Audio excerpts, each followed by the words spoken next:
The Bus Conductor by E.F. Benson.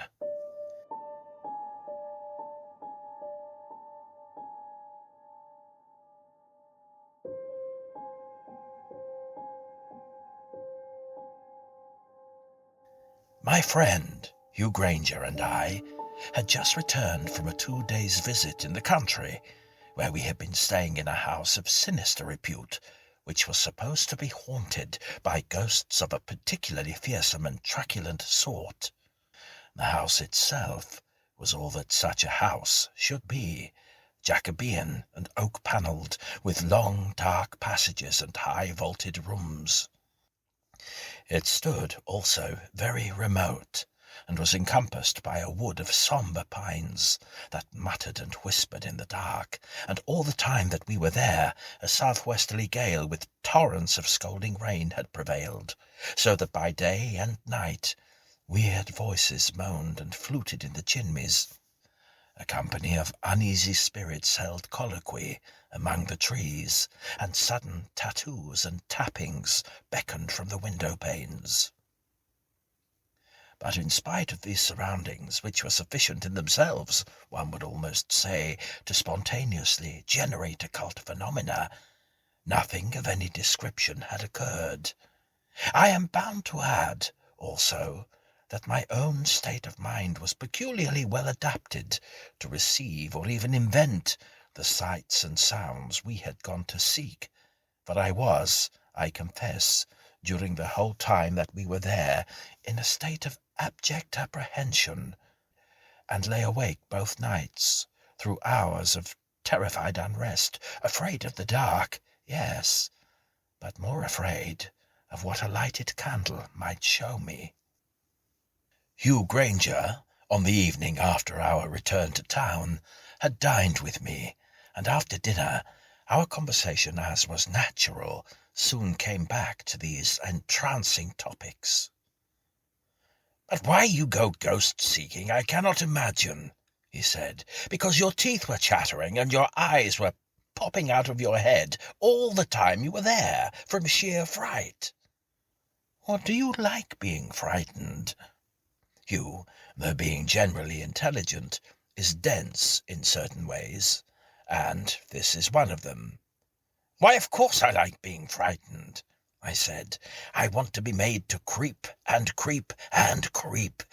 Fear is the most absorbing and luxurious of emotions. One forgets all else if one is afraid." "Well, the fact that neither of us saw anything," he said, "confirms what I have always believed." "And what have you always believed?"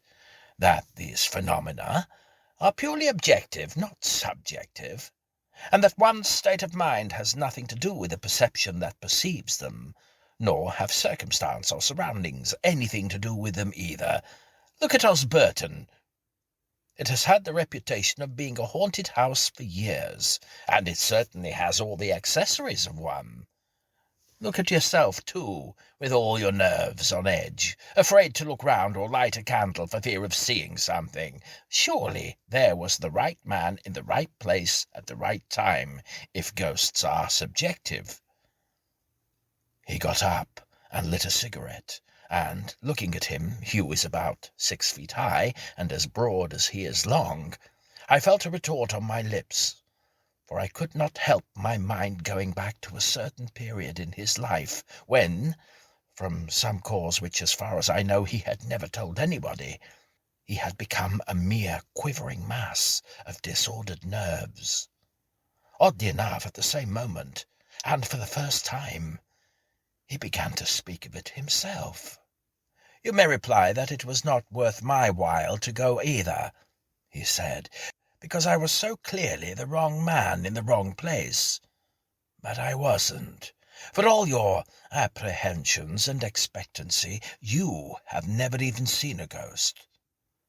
But I have, though I am the last person in the world you would have thought likely to do so, and though my nerves are steady enough again now, it knocked me all to bits." He sat down again in his chair.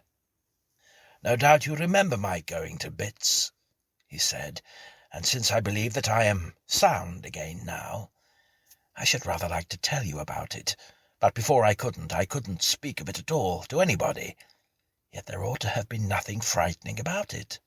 What I saw was certainly a most useful and friendly ghost. But it came from the shaded side of things, you see. It looked suddenly out of the night and the mystery with which life is surrounded. I want to tell you first, quite shortly, my theory about ghost seeing, he continued, and I can explain it best by a simile, an image. Imagine, then, that you and I, and everybody in the world, are like people whose eye is directly opposite a little tiny hole in a sheet of cardboard, which is continually shifting and revolving and moving about. Back to back with that sheet of cardboard is another, which also, by laws of its own, is in perpetual but independent motion.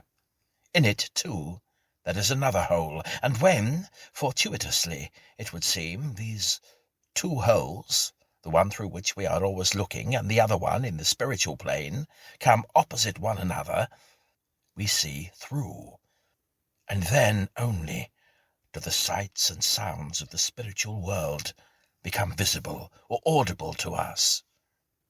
With most people, these holes never come opposite each other during their life, but at the hour of death they do, and then they remain stationary. That, I fancy, is how we pass over. Now, in some natures, these holes are comparatively large, and are constantly coming into opposition. Clairvoyant mediums are like that. But as far as I knew, I had no clairvoyance or mediumistic powers at all. I, therefore, am the sort of person who long ago made up my mind that he would never see a ghost. It was, so to speak, an incalculable chance that my minute spy-hole should come into opposition with the other. But it did, and it knocked me out of time. I had heard such theory before, and though Hugh put it rather picturesquely, there was nothing in the least convincing or practical about it. It might be so, or again it might not. "I hope your ghost was more original than your theory," said I, in order to bring him to the point. "Yes, I think it was. You shall judge." I put on more coal and poked up the fire. "Go on, please. I want to hear when and where and how it all was." And Hugh began. "It was on the 24th of June, just 18 months ago," he said. "I had let my flat, you may remember, and came up from the country to stay with you for a week. We had dined alone here." I could not help interrupting. "Did you see the ghost here?" I asked, "in this little square box of a house in a modern street?" "I was in the house when I saw it," he said. I hugged myself in silence. "We had dined alone here in Graham Street," he said, "and after dinner I went out to some party and you stopped at home. At dinner your man did not wait, and when I asked where he was, you told me he was ill, and I thought changed the subject rather abruptly. Well, you gave me your latch-key when I went out, and on coming back I found you had gone to bed. There were, however, several letters for me which required answers. I wrote them there and then, and posted them at the pillar-box opposite. So I suppose it was rather late when I went upstairs. You had put me in the front room on the 3rd floor, overlooking the street, a room which I thought you generally occupied yourself. It was a very hot night, and I thought there had been a moon.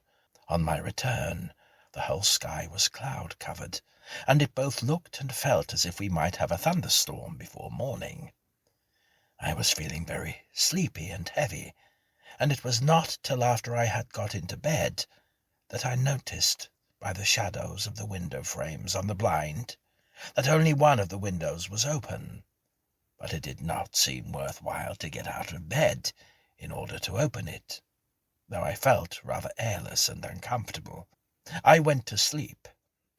What time it was when I awoke I do not know, but it was certainly not yet dawn, and I never remember being conscious of such an extraordinary stillness as prevailed. There was no sound, either of foot passengers or wheeled traffic. The music of life appeared to be absolutely mute. But now, instead of being sleepy and heavy, I felt as though I must have slept an hour or two at most, since it was not yet dawn. Perfectly fresh and wide awake, and the effort which had seemed not worth making before, that of getting out of bed and opening the other window, was quite easy now, and I pulled up the blind, threw it wide open, and leaned out, for somehow I parched and pined for air. Even outside, the oppression was very noticeable, and though, as you know, I am not easily given to feel the mental effects of climate, I was aware of an awful creepiness coming over me. I tried to analyze it away, but without success. The past day had been pleasant. I looked forward to another pleasant day tomorrow, and yet I was full of some nameless apprehension. I felt, too, dreadfully lonely in this stillness before the dawn. Then I heard, suddenly, and not very far away, the sound of some approaching vehicle. I could distinguish the tread of 2 horses walking at a slow foot's pace.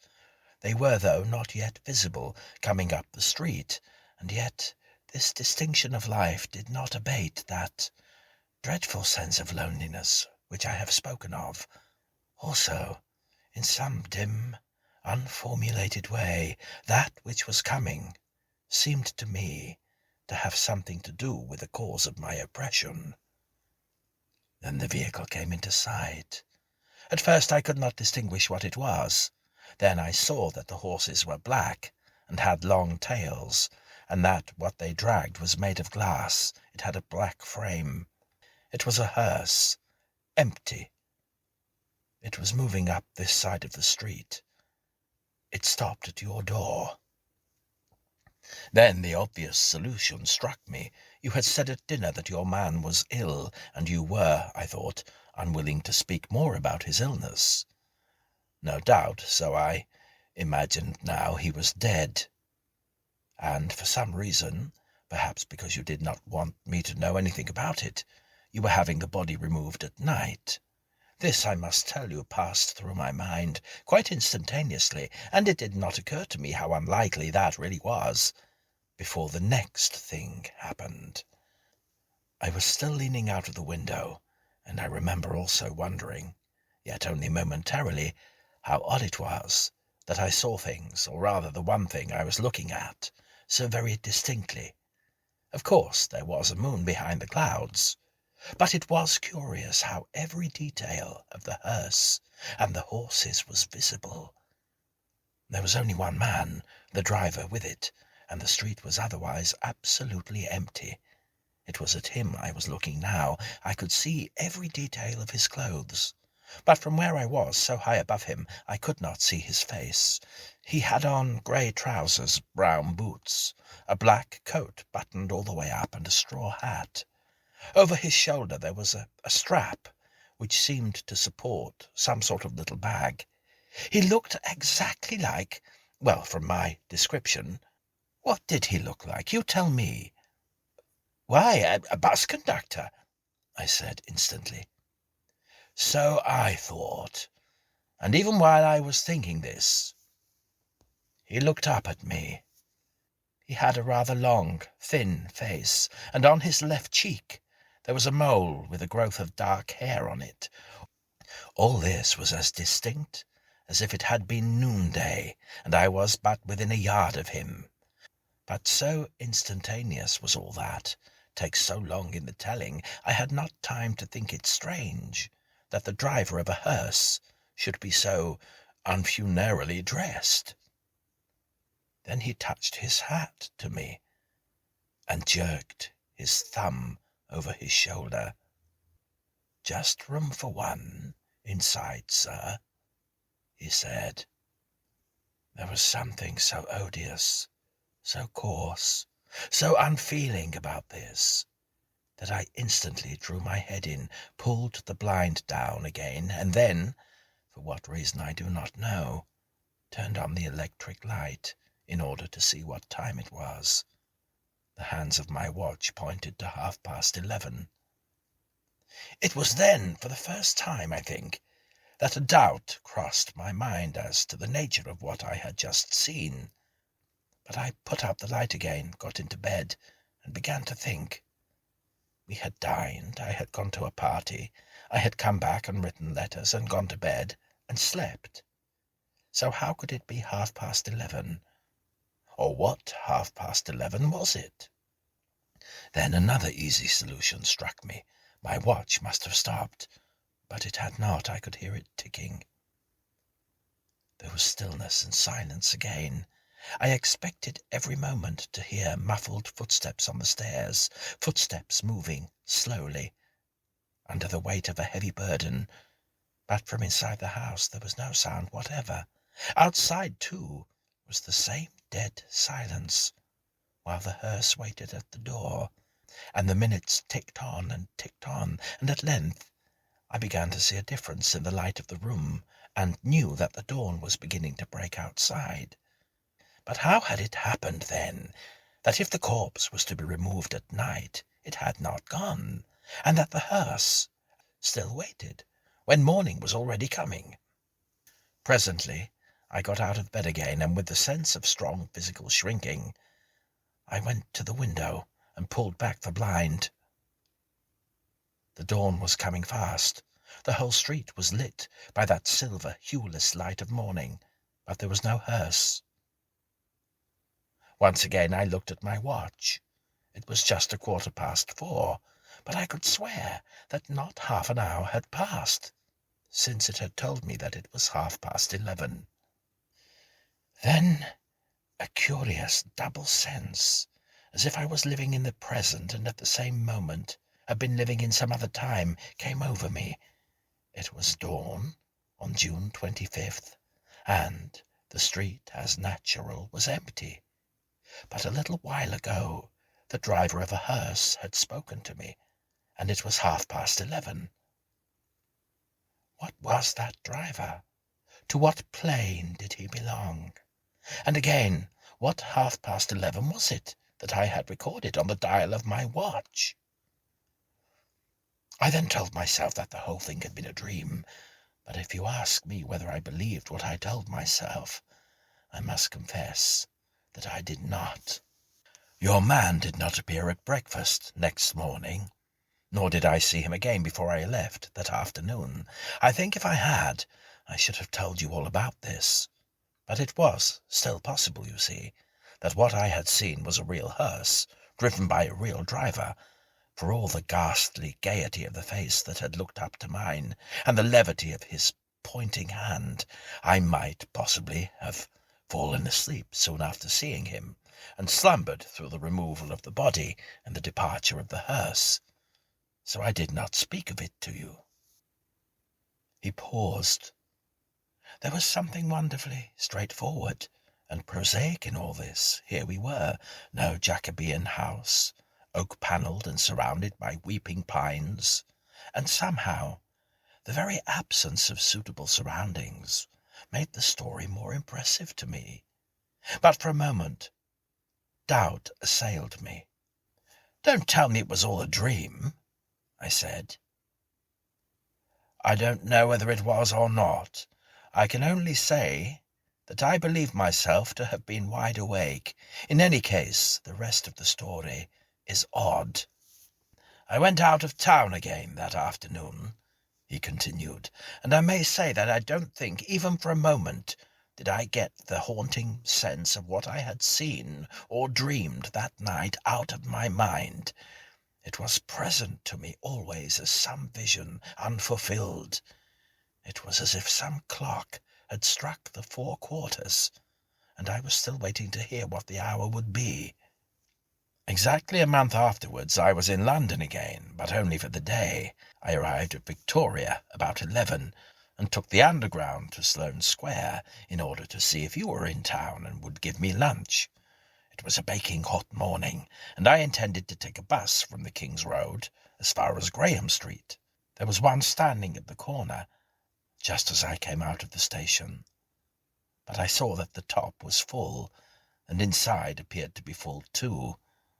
Just as I came up to it, the conductor, who I suppose had been inside collecting fares or what not, came out onto the step, within a few feet of me. He wore grey trousers, brown boots, and a black coat, buttoned up, a straw hat, and over his shoulder was a strap, on which hung a little machine for punching tickets. I saw his face, too. It was the face of the driver of the hearse, with a mole on the left cheek. Then he spoke to me, jerking his thumb over his shoulder. "Just room for one inside, sir," he said. At that, a sort of panic terror took possession of me, and I knew I gesticulated wildly with my arms and cried, "No, no!" But at that moment I was living not in the hour that was then passing, but in that hour which had passed a month ago, when I leaned from the window of your bedroom, here, just before the dawn broke. At this moment, too, I knew that my spy-hole had been opposite to the spy-hole into the spiritual world. What I had seen there had some significance now being fulfilled, beyond the significance of the trivial happenings of today and tomorrow. The powers of which we know so little were visibly working before me, and I stood there on the pavement, shaking and trembling. I was opposite the post office at the corner, and just as the bus started, my eye fell on the clock in the window there. I need not tell you what time it was.